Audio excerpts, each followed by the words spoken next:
Friend, जैसा कि आप जानते हैं, पिछली रात से श्रीनगर शहर के डाउनटाउन इलाका में एक ऑपरेशन चल रहा था। श्रीनगर शहर काफ़ी अरसे से, जहाँ तक एक्टिव मिलिटेंट एक्ट का है सवाल, उससे फ्री था, मगर ग्रेनेड्स वगैरह के इंसिडेंट श्रीनगर शहर में पिछले काफ़ी देर से चलते रहे। और अच्छी बात यह है कि जितने भी ग्रेनेड अटैक के जहाँ पर हादसे हुए, लगभग 99% केसेस वर्कआउट किए गए और उनको कोर्ट्स के सामने रखा गया है या रखा जा रहा है। पिछली रात का जो ऑपरेशन है, इसमें 2 टेररिस्ट मारे गए हैं और दोनों की पहचान हमारे पास आ गई। एक तो श्रीनगर शहर से ही है, जुनैद अशरफ खान, और दूसरा पुलवामा से है, तारिक अहमद शेख। जुनैद अशरफ खान, जैसा कि आप जानते हैं, हुर्रियत के जो चेयरमैन है इस वक्त, मोहम्मद अशरफ खान, उनका बेटा है, सबसे छोटा बेटा है, जो 2 साल पहले मिलिटेंसी ज्वाइन कर गया था। तब से लेकर के इसके 3-4 जेलों के अंदर एक्टिव होने की खबर थी। ज़्यादातर बडगाम, पुलवामा, शोपियां और श्रीनगर के एरिया में इसका बीट रहता था। और इसका दूसरा साथी सिर्फ मार्च के महीने में ही उसने हिजबुल मुजाहिदीन को ज्वाइन किया था, जो इसके साथ रात के एनकाउंटर में मारा गया। जुनैद अशरफ सहराई का जब से जो एक्टिव है, कम से कम आधा दर्जन केसेस में, जो क्रिमिनल केसेस हैं, उसमें इसकी इन्वॉल्वमेंट थी, ये वांटेड था। और काफ़ी जगह पे सिविलियन लोगों को मारपिटाई, उनको थ्रेटनिंग करना, फोर्सेस के ऊपर अटैक्स, जैसे त्राल के एरिया में, श्रीनगर के एरिया में, उसमें इसकी शमूलियत थी। इस वक्त ये हिजबुल मुजाहिदीन का डिविजनल कमांडर था, जो सेंट्रल कश्मीर के एरिया को भी देख रहा था, और इसके साथ साथ इसकी जो बीट है वो, जैसे मैंने कहा, वो पुलवामा और शोपियां की तरफ में भी बीच में रहती थी। हमारी कोशिश है कि श्रीनगर शहर को पीसफुल रखा जाए, मगर दुश्मन की कोशिश यहाँ पर रहती है कि श्रीनगर शहर क्योंकि सेंटर है एक्टिविटी का, और इसको किसी न किस तरीके से डिस्टर्ब किया जाए। ग्रेनेड्स जो बहुत बार जहाँ पर हुए, उनका लिंकेज भी ज़्यादातर हिजबुल मुजाहिदीन के जो एक्टिविस्ट हैं और बाकी ऑर्गेनाइजेशन के एक्टिविस्ट हैं, वो पुलवामा से भी और नॉर्थ कश्मीर, दोनों साइड से आकर के, अवंतीपुरा से आकर के जहाँ पर इस तरह की कार्रवाइयाँ करते रहे। और उन तमाम तर केसेस की तफ्तीश, जैसे मैंने कहा, कामयाबी से हुई, जिसका नतीजा ये हुआ कि जितने भी मॉड्यूल तैयार करते थे जे ग्रेनेड फेंकने के शहर के अंदर, वो तमाम तर मॉड्यूल जो है वो टाइम टू टाइम बस्ट होते रहे।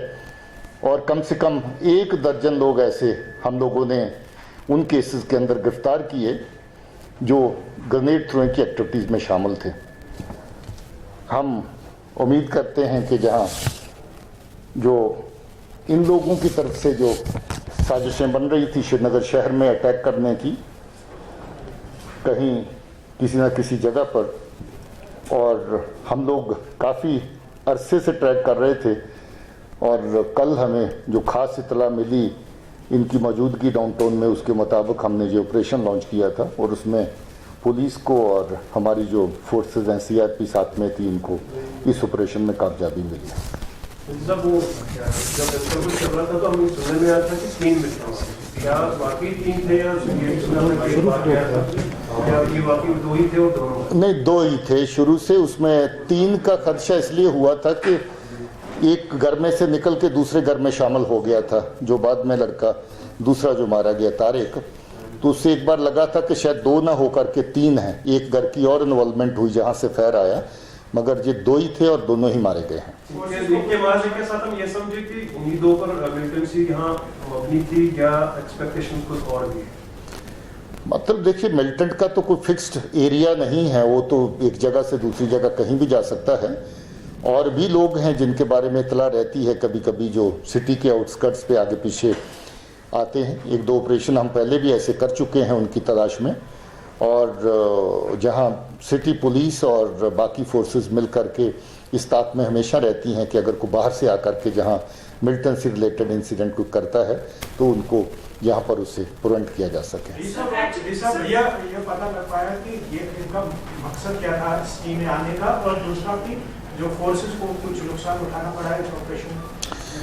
मकसद ये रहा कि एक तो ये बार बार पिछले जब भी जिस अरसे से आते थे तो अलग अलग जगह पे नौजवानों के साथ मीटिंग फिक्स करते थे, किसी और नौजवान लड़के को वर्गला करके मिलिटेंसी ज्वाइन करवाना, उस तरफ उसको प्रेरित करना, ज़्यादातर वो रहता था। दूसरा यही जो ग्रेनेड्स की कार्रवाइयाँ शहर में या बाकी कोई अटैक्स जो फोर्सेस के ऊपर होते हैं उस तरह की कार्रवाइयाँ प्लान करना, और OGW अपना नेटवर्क है उसको शहर के अंदर बढ़ाना, उसी तरह का मकसद इनका हमेशा रहा है और पहले भी इस तरह की रिपोर्ट्स ही आती रही हैं।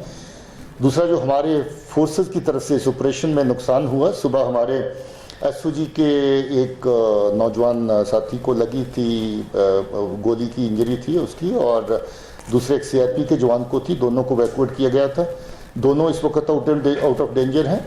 जब ऑपरेशन वाइंड अप कर रहे थे तो उस वक्त ग्रेनेड फेंका गया दूसरे मिलिटेंट द्वारा, उसमें दो हमारे CRP के जवानों को स्प्लिंटर इंजरी है, वो भी खतरे से बाहर है।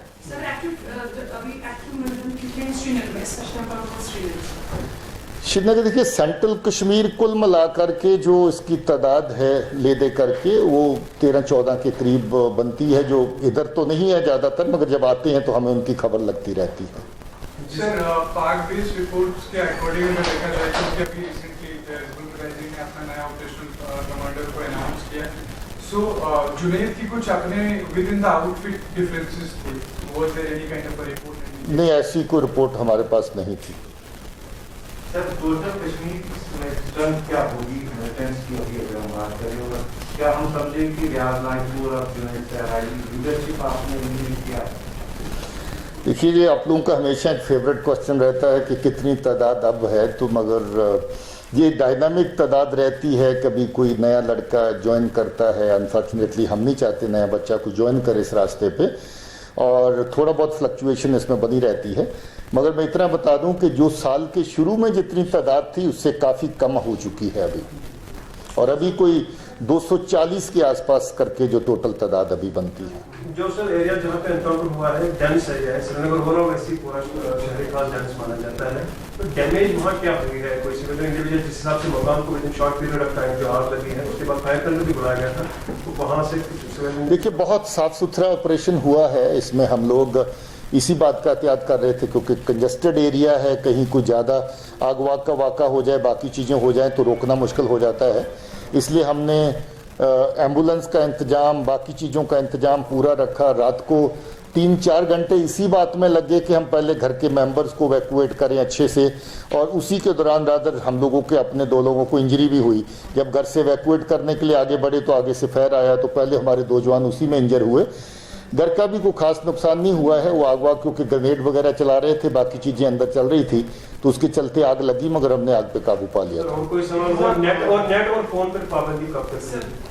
चलिए इसके बारे में फिर कभी जवाब देंगे और बताइए। अभी डोडा में एक रिसेंटली एक ऑपरेशन हुआ, और अभी क्या मतलब ऐसा लगता है कि वहाँ मतलब चिनाब वैली और बाकी जैसे रीजन डोडा कि नंबर जो है वो इंक्रीज हो रहा है? नहीं, वहाँ पर नंबर कम हुए हैं। पिछले साल 9 मिलिटेंट थे उस एरिया के अंदर, और इस साल अभी सिर्फ 3 हैं, तो वहाँ पर मिलिटेंसी कम हुई है, बड़ी नहीं है। So there has been, sir, this radio channel called Radio Free Kashmir, which has been launched recently, and I've come across those reports.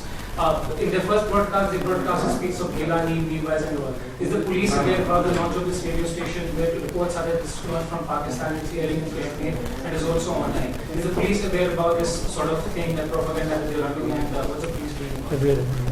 देखिए, large scale propaganda sponsored by Pakistan is going on both on social media platforms and a variety of other channels which they can resort to, Police is aware of all these kind of propagandist moves by Pakistan, and we keep a watch over such activities, and we keep on graduating our response as per the requirements. जी साहब, अभी इस वर्ष की अगर हम बात करें तो कितने मिलिटेंट्स आंकड़ा आप शेयर करना चाहेंगे हमारे साथ, कितने मार गिराए गए हैं, कितने अभी तक बहुत ज़्यादा इस बार अभी तक जो टेररिस्ट मारे गए हैं इस साल के अंदर, उनकी तादाद 73 हो चुकी है, और जो टेररिस्ट और उनके एसोसिएट पकड़े गए हैं उनकी तादाद कोई 95 के करीब है। काफ़ी बड़ी तादाद में कार्रवाई जो है वो हुई है, और इससे काफ़ी के एरियाज़ में टेररिस्ट जो वायलेंस है उसका ग्राफ भी कम हुआ है। Thank you very much, thank you very much. आज सवाल ख़त्म हो गए।